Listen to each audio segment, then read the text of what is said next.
మా ప్రియ పరలోకపు తండ్రి, నీ పరిశుద్ధమైన నామానికి, ఘనమైన నామానికి వేలాది వందనాలు, స్తుతులు, స్తోత్రాలు మీకు చెల్లించుకుంటున్నాం. నీ ప్రియకుమారుడైన యేసుక్రీస్తు శిలువ మరణ పునరుద్ధానం ద్వారా మమ్మల్ని నీతిమంతులుగా చేసి నిన్ను అబ్బా తండ్రి అని పిలిచి ఈ ఉదయకాల సమయంలో నీ పాద సన్నిధికి చేరి నిన్ను స్తుతించుటకు, నిన్ను ఆరాధించుటకు, నీ స్వరం వినుటకు, నీ సన్నిధిలో ప్రార్థన విజ్ఞాపన చేయడానికి మాకు ఇచ్చిన ఈ భాగ్యాన్ని బట్టి నీకు వందనాలు, స్తోత్రాలు. ప్రతిరోజు మాట్లాడుతున్న దేవుడు ఈ దినం కూడా మాతో మీరు మాట్లాడి మాకు కావలసిన జీవాహారమును నాయన మేము పొందుకొనవలసిన క్రీస్తు ప్రత్యక్షతలు, అలాగనే మమ్మల్ని మేము స్వపరీక్ష చేసుకొని సరి చేసుకోవాల్సినటువంటి విషయాలు మాకు తేటగా నాయన స్పష్టముగా బోధించవలసిందిగా వేడుకుంటున్నాం. తండ్రి నీకు వందనాలు. నాయన నీవు మాట్లాడుతుండగా నీ పరిశుద్ధాత్మ అభిషేకం మాకు దయచేయండి. ప్రతి మాట తేటగా స్పష్టంగా అర్థం చేసుకునే కృపను, ఆమె అనే కృపను దయచేయండి. పరిశుద్ధాత్మ దేవుడా, మీ అభిషేకము, మీ నడిపింపు, మీ సహాయమును కోరుకుంటూ నా తండ్రి నైనా మీరు గొప్ప కార్యము జరిగించండి. నీ దాసుడును తండ్రి నన్ను వాడుకొని మీరు మహిమ పొందమని, నాతో కూడా మాట్లాడమని యేసునామంలో స్తుతించి ప్రార్థిస్తున్నాము తండ్రి. ఆమేన్. ఆమేన్. దేవునికి మహిమ కలుగునుగాక. ఈ దినము లేఖన భాగములో సంఖ్యాకాండము 21వ అధ్యాయములో 21 నుండి 22వ అధ్యాయము 12వ వచనం వరకు మనం చదువుకుందాం. మీ బైబిల్స్ తెరిచి మీరు చదువుతూ ఉండండి, నేను కూడా ఇక్కడ చదువుతూ ఉంటాను. సంఖ్యాకాండము 21వ అధ్యాయము 21 నుండి నేను చదువుతున్నాను. ఇశ్రాయేలీలు అమోరీయుల రాజైన సీహోను నొద్దకు దూతలను పంపి, మమ్మును నీ దేశములో బడి వెళ్ళనిమ్ము, మేము పొలములకైనను ద్రాక్ష తోటలకైనను పోము, బావుల నీళ్లు త్రాగము, మేము నీ పొలిమేరలను దాటు వరకు రాజమార్గములోనే నడిచిపోదుమని అతనితో చెప్పించిరి. అయితే సీహోను ఇశ్రాయేలీలను తన పొలిమేరలను దాటనీయలేదు. మరియు సీహోను తన సమస్త జనమును కూర్చుకొని ఇశ్రాయేలులను ఎదుర్కొనుటకు అరణ్యంలోనికి వెళ్ళి యహజుకు వచ్చి ఇశ్రాయేలుతో యుద్ధం చేశాను. ఇశ్రాయేలీలు వానిని కత్తివాత హతము చేసి వాని దేశమును అర్నోను మొదలుకొని యబ్బోకు వరకు, అనగా అమ్మోనీయుల దేశం వరకు స్వాధీనపరుచుకొనిరి. అమ్మోనీయుల పొలిమేర దుర్గమమైనది అయినను ఇశ్రాయేలీలు ఆ పట్టణములన్నిటినీ పట్టుకొనిరి. ఇశ్రాయేలీలు అమోరీయుల పట్టణములన్నిటిలోనూ హెష్బోనులోను దాని పల్లెలన్నిటిలోనూ దిగిరి. 24వ వచనం చివరిలో అమ్మోనీయుల పొలిమేర దుర్గమమైనది, 25వ వచనం ప్రారంభం అయినను, అంత దుర్గమమైనది అయిన కూడా ఆ పట్టణములన్నిటినీ ఇశ్రాయేలీలు పట్టుకున్నారు. ఇది గుర్తించాలి. 26వ వచనం, హెష్బోను అమోరీయుల రాజైన సీహోను పట్టణము. అతడు అంతకు మునుపు మోయాబు రాజుతో యుద్ధము చేసి అర్నోను వరకు వాని దేశమంతయు పట్టుకొనెను. కాబట్టి సామెతలు పలుకు కవులు ఇట్లు చెప్పుదురు, హెష్బోనుకు రండి, సీహోను పట్టణమును కట్టవలెను, దానిని స్థాపింపవలెను. హెష్బోను నుండి అగ్ని బయలు వెళ్ళెను, సీహోను పట్టణము నుండి జ్వాలలు బయలు వెళ్ళెను. అది మోయాబునకు చేరిన 6 దేశమును కాల్చెను. అర్నోను యొక్క ఉన్నత స్థలముల ప్రభువులను కాల్చెను. మోయాబు, నీకు శ్రమ. కెమోషు జనులారా, మీరు నశించితిరి.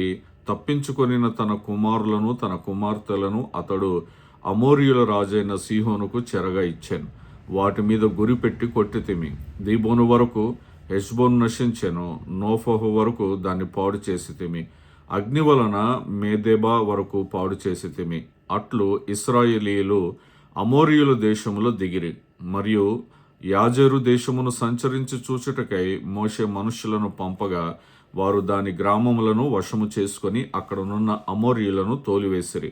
వారు తిరిగి బాషాను మార్గముగా వెళ్ళినప్పుడు బాషాను రాజైన ఓగును అతని సమస్త జనమును ఎద్రెయిలో యుద్ధము చేయుటకు వారిని ఎదుర్కొన బయలుదేరగా, యెహోవా మోషేతో ఇట్లనెను, అతనికి భయపడకము, నేను అతనిని అతని సమస్త జనమును అతని దేశమును నీ చేతికి అప్పగించితిని.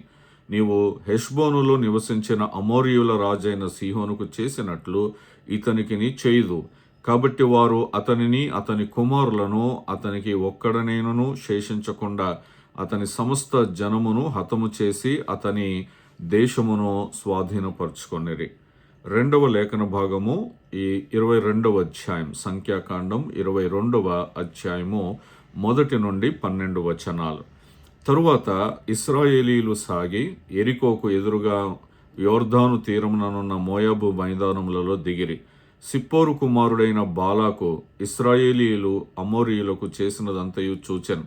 జనము విస్తారముగా నున్నందున మోయాబీయులు వారిని చూచి మిక్కిలి భయపడిరి. మోయాబీయులు ఇశ్రాయేలీయులకు జంకిరి. ఇశ్రాయేలీయులు విస్తారముగా ఉన్నారు. వాళ్ళను చూసి మోయాబీయులు భయపడ్డారు, మిక్కిలి భయపడ్డారంట, జంకిరి అని అంటున్నాడు. 4వ వచనంలో మోయాబీయులు మిద్యాను పెద్దలతో ఎద్దు బీటి పచ్చికను నాకివేయునట్లుగా ఈ జనసమూహము మన చుట్టూ ఉన్నది, యావత్తును ఇప్పుడు నాకివేయుననిరి. అంటే వాళ్ళ దృష్టిలో ఎలాగున్నది అని అంటే, మనము అన్నం తినేటప్పుడు ఆ చేతికి ఏమీ అంటకుండా ఎలాగున నాకివేస్తామో అలాగున ఎద్దు గురించి మాట్లాడుతూ ఆ పచ్చికను ఎలాగున నాకివేస్తుందో అలాగ చేస్తారు అని భయపడుతూ ఉన్నారు. ఆ కాలమందు సిప్పోరు కుమారుడైన బాలాకు మోయాబీయులకు రాజు. 5వ వచనం. కాబట్టి అతడు బేయారు కుమారుడైన బిలామును పిలుచుటకు అతని జనుల దేశమందలి నది యొద్దనున్న పెతోరుకు దూతల చేత ఈ వర్తమానం పంపెను. చిత్తగించుము, ఒక జనము ఐగుప్తులో నుండి వచ్చెను, ఇదిగో వారు భూతలమును కప్పి నా ఎదుట దిగి ఉన్నారు. ఇంతకుముందు ఇశ్రాయేలు గురించి ఏం చెప్పాడు అనంటే, ఒక ఎద్దు ఆ పచ్చికను నాకివేయినట్లుగా అన్నట్టుగా అంత విస్తారముగా అలాంటి బలవంతులుగా కనబడుతున్నారు. ఇదిగో భూతలమును కప్పి నా ఎదుట దిగి ఉన్నారు. అంటే కొన్ని సందర్భాలలో, కొన్ని మీటింగ్స్లో ఇసుక వేస్తే రాలనంత జనం వచ్చారని చెబుతారు కదా, అలాగున కొన్ని లక్షల మంది ఇశ్రాయేలీయులు వచ్చి ఉన్నారు. 6వ వచనం. కాబట్టి నీవు దయచేసి వచ్చి నా నిమిత్తము ఈ జనమును శపించుము. వారు నాకంటే బలవంతులు, వారిని హతము చేయుటకు నేను బలమొందుదునేమో. అప్పుడు నేను ఈ దేశంలో నుండి వారిని తోలివేయుదును. ఏలయనగా నీవు దీవించువాడు దీవింపబడుననియో, శపించువాడు శపించబడుననియో నేను ఎరుగుదును. కాబట్టి మోయాబు పెద్దలను మిద్యాను పెద్దలను సోది సొమ్మును చేత పట్టుకొని బిలామునొద్దకు వచ్చి బాలాకు మాటలను అతనితో చెప్పగా, అతడు వారితో, ఈ రాత్రి ఇక్కడనే ఉండుడి, యెహోవా నాకు సెలవిచ్చిన మాటలను నేను తిరిగి వచ్చి మీతో చెప్పెదనను. అప్పుడు మోయాబు అధికారులు బిలామునొద్ద బస చేసిరి.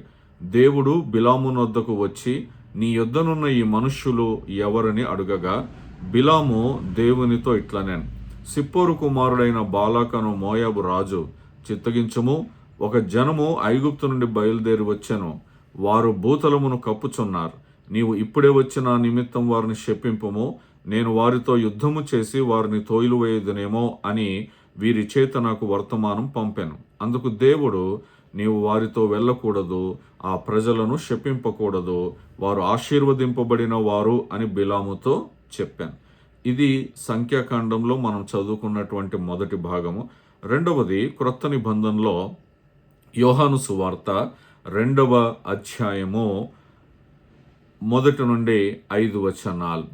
యోహాను సువార్త 2వ అధ్యాయము 1 నుండి 5 వచనాలను అందరం కలిసి చదువుదాం. యోహాను సువార్త 2వ అధ్యాయము 1 నుండి 5 వచనాలు.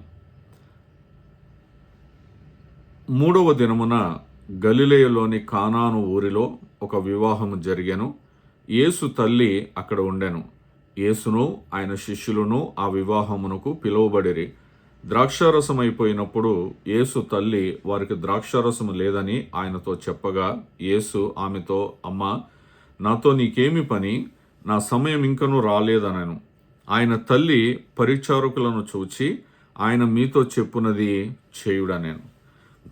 సహజంగా చూస్తే సంఖ్యాకాండములో చదవబడిన లేఖన భాగాలు, అలాగనే యోహాను సువార్తలో 2వ అధ్యాయం 1 నుండి 5 వచనాలకి ఎటువంటి సంబంధము మనకు కనపడదు. కానీ దీనిని లోతుగా మనం ఆలోచన చేస్తే, సహజంగా యోహాను సువార్త 2వ అధ్యాయం ప్రతి పెళ్లిలో కూడా ఈ లేఖన భాగం లేకుండా పెళ్లి వర్తమానము ఉండదు. కానీ మనము సంఖ్యాకాండములో చూసుకున్నటువంటి విషయము, చదవబడినటువంటి విషయము, అమోరీయుల రాజైన సీహోనును, బాషానును పాలించిన ఓగును, ఇశ్రాయేలీయులు జయించి మోయాబు సరిహద్దుల్లో శిబిరం వేస్తారు. మరి ఆ ఇశ్రాయేలీయులు విస్తారమైనటువంటి ఇశ్రాయేలీయులను చూసిన మోయాబు రాజు బాలాకు భయం కలిగి ప్రవక్త అయిన బిలామును పిలిపించి ఇశ్రాయేలీలను శపించమని కోరుతాడు. అయితే ఇక్కడ మనం గమనించాల్సిన విషయం ఏంటంటే, మీరు సంఖ్యాకాండంలో చూస్తే దేవుని ప్రజల కొరకు దేవుడే ఆ బిలాము దగ్గరికి వచ్చినట్టుగా మనం చూస్తాం. చూడండి, మీకు ఆ మాట 9వ వచనంలో కనపడుతుంది. దేవుడు బిలాము వద్దకు వచ్చి, మనం ఈరోజు రేపు ధ్యానం చేస్తున్న ప్రతిసారి కూడా దేవుడు బిలాము వద్దకు వచ్చి అన్న మాట మనకు చాలా స్పష్టంగా కనపడుతుంది. తన ప్రజల నిమిత్తమై తన ప్రజలను ఆశీర్వదించడానికి, తన ప్రజలను శాపము రాకుండా చేయడానికి దేవుడే బిలాము దగ్గరికి వచ్చి, ఆ ప్రజలు ఆశీర్వదించబడిన వారిని శపించవద్దు అని స్పష్టంగా 12వ వచనంలో దేవుడు ఆజ్ఞాపిస్తాడు.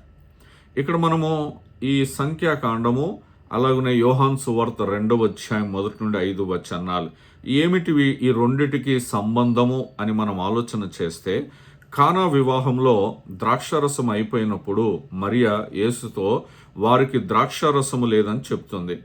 అప్పుడు యేసు అంటాడు, నా సమయం ఇంకా రాలేదు అని చెప్పినప్పటికీ మరియా సేవకులతో ఏం చెప్తుందంటే, ఆయన మీతో చెప్పునది చేయుడి అని చెప్పింది. తరువాత యేసు మొదటి అద్భుతాన్ని చేసి నీటిని ద్రాక్షారసంగా మారుస్తాడు. ఈ రెండు భాగాల మధ్య మరి యూదుల దృక్కోణంలో కనిపించే ముఖ్యమైన సంబంధాలు ఏమిటి అనంటే, దేవుని సంకల్పాన్ని ఎవ్వరూ కూడా అడ్డుకోలేరు. ఇది మనం గుర్తించాలి. దేవుడు ఏదైతే తన మనస్సులో తన చిత్తములో సంకల్పించాడో దానిని ఎవ్వరూ కూడా అడ్డుకోలేరు. సంఖ్యాకాండంలో బాలాకు ఇశ్రాయేల్ని శపించాలని కోరుకున్నాడు. కానీ దేవుడు అప్పటికే వారిని ఆశీర్వదించాడు.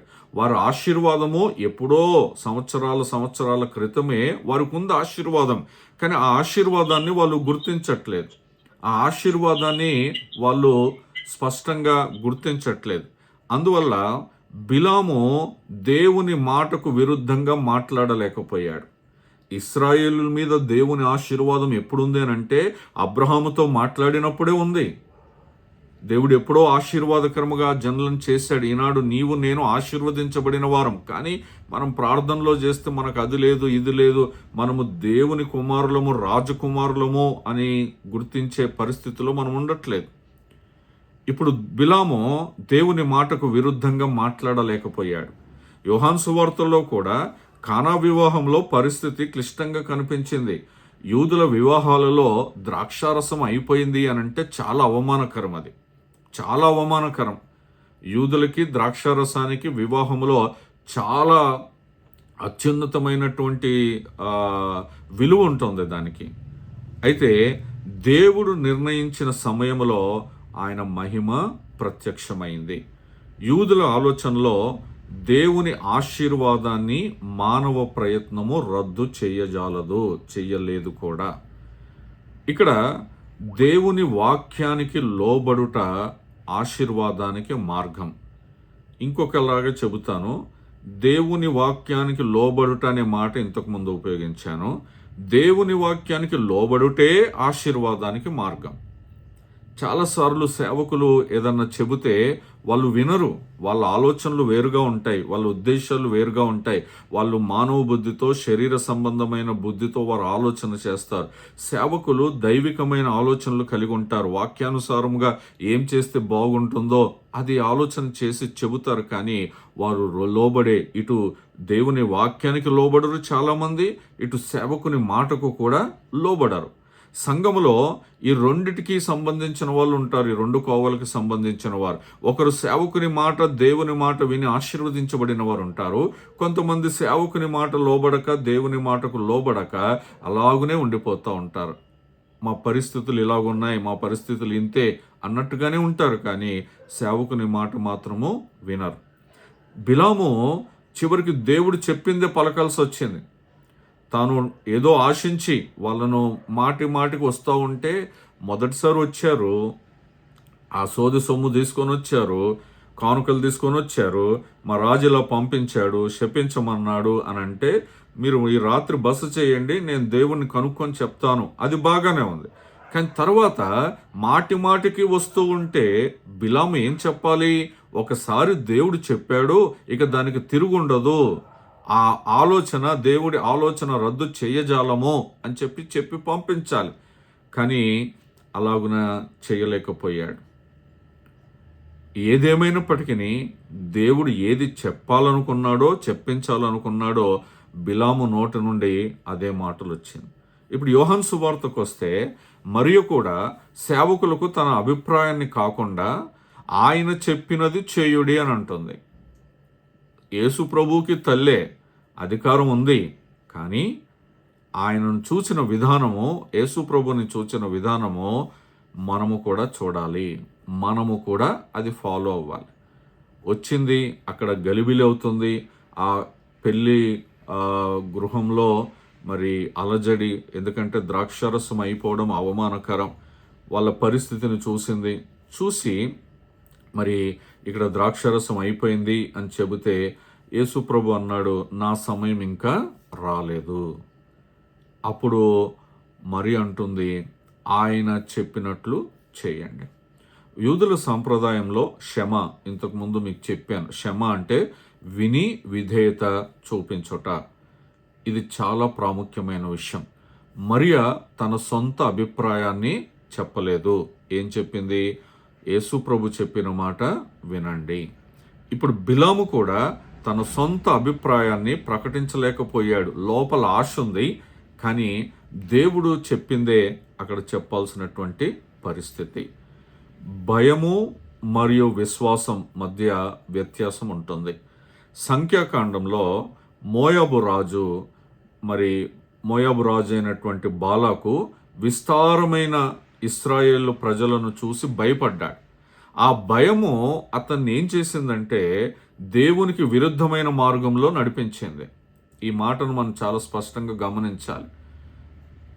మోయాబు రాజు బాలాకు ఆ విస్తారమైన, భూమి కనిపించనంతగా విస్తారమైనటువంటి జనాన్ని చూసి భయపడి, వీళ్ళు నన్ను చంపుతారు, నా రాజ్యాన్ని ఆక్రమించుకుంటారు అని చెప్పి అతడు ఏం చేశాడనంటే దేవునికి విరుద్ధమైన మార్గం.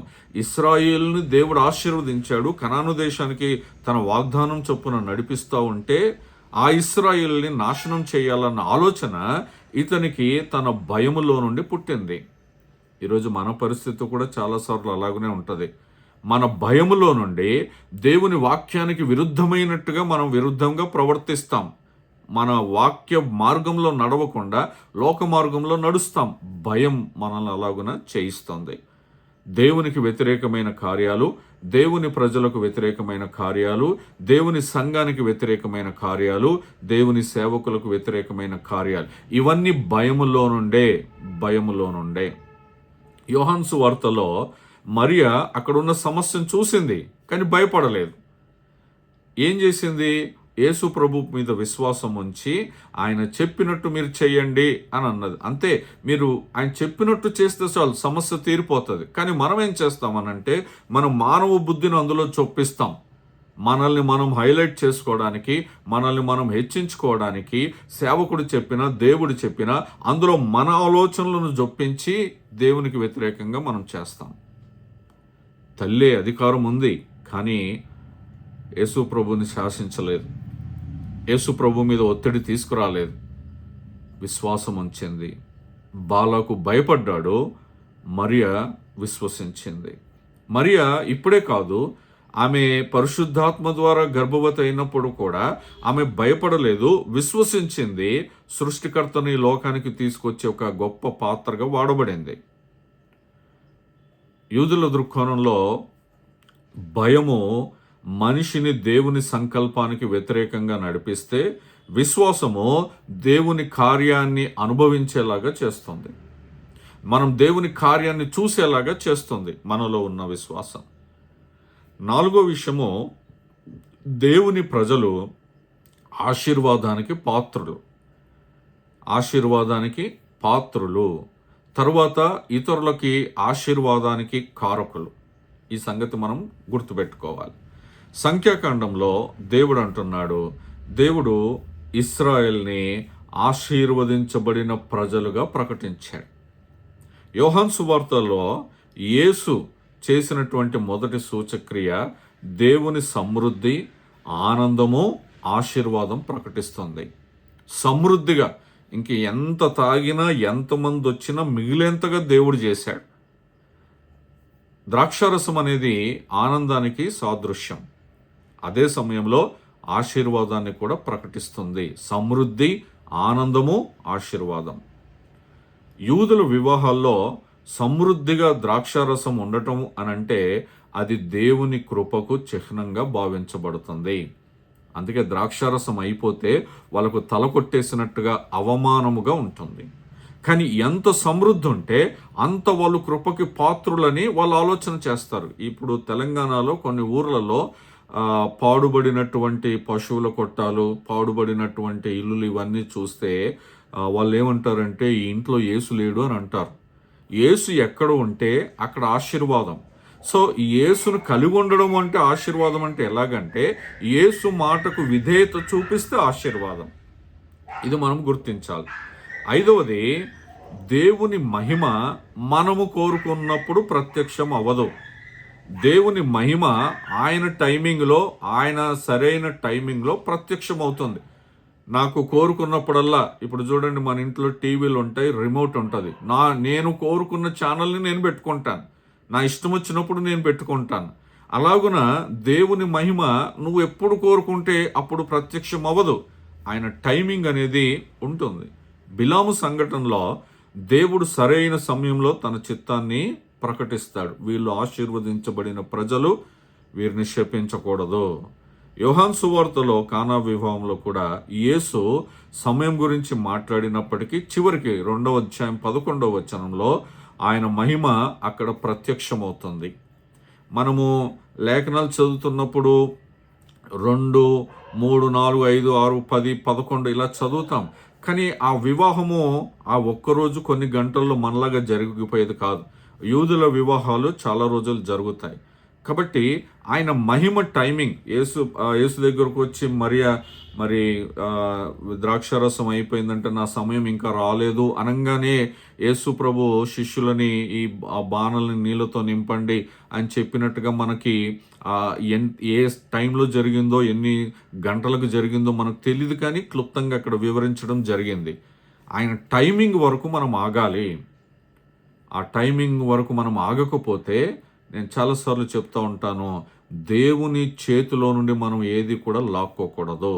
దేవుడిచ్చేంత వరకు మనం ఆగాలి. దేవుడిచ్చేంత వరకు మనం ఆగాలి. కాబట్టి ఇక్కడ మనం గుర్తించాల్సిన విషయం ఏమిటి అనంటే, ఈ సంఖ్యాకాండము బాలాకు రాజును బిలామును పిలిపించి శపించమని సందర్భము, యోహాను సువార్తలో నీళ్లను ద్రాక్షారసముగా చేసే సందర్భం. ఈ రెండిటిని గనుక మనము ఆలోచన చేస్తే మనము నేర్చుకోవాల్సిన విషయాలు, దేవుని సంకల్పాన్ని ఎవ్వరూ కూడా అడ్డుకోలేరు, మొదటిది. రెండవది, దేవుని వాక్యానికి లోబడుటే ఆశీర్వాదానికి మార్గం. మూడవది, భయము మరియు విశ్వాసం మధ్య వ్యత్యాసము ఉన్నది. భయము దేవునికి వ్యతిరేకమైన కార్యాలు చేసేలాగా దారి చూపిస్తుంది. విశ్వాసము దేవుని కార్యాలను పొందుకునేలాగా చేస్తుంది. నాలుగవది, దేవుని ప్రజలనేవారు ఆశీర్వాదానికి పాత్రలు. దేవుడు ఆశీర్వాదంతో నింపుతాడు. వాళ్ళు దేవుని ఆశీర్వాదానికి పాత్రలు.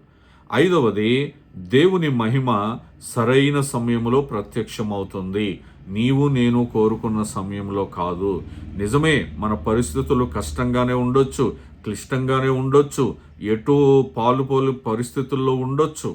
కానీ ఆయనది ఒక టైం ఉంటుంది. అక్కడ ద్రాక్షారసం అయిపోగానే ఇమ్మీడియట్గా యేసుప్రభు ఏం చేసేయలేదు. ఆయనకు టైం ఉంది. ఆయన చిత్తం ప్రకారంగా చేస్తాడు. కాబట్టి నిన్ను నన్ను ఎవ్వరు శపించలేరు. శపించాలని చూసినా అది వర్కౌట్ కాదు. ఎందుకో తెలుసా? ఆల్రెడీ మనం ఆశీర్వదించబడిన వారం. ఆల్రెడీ దేవుడు మనల్ని శాపానికి దూరంగా చేశాడు.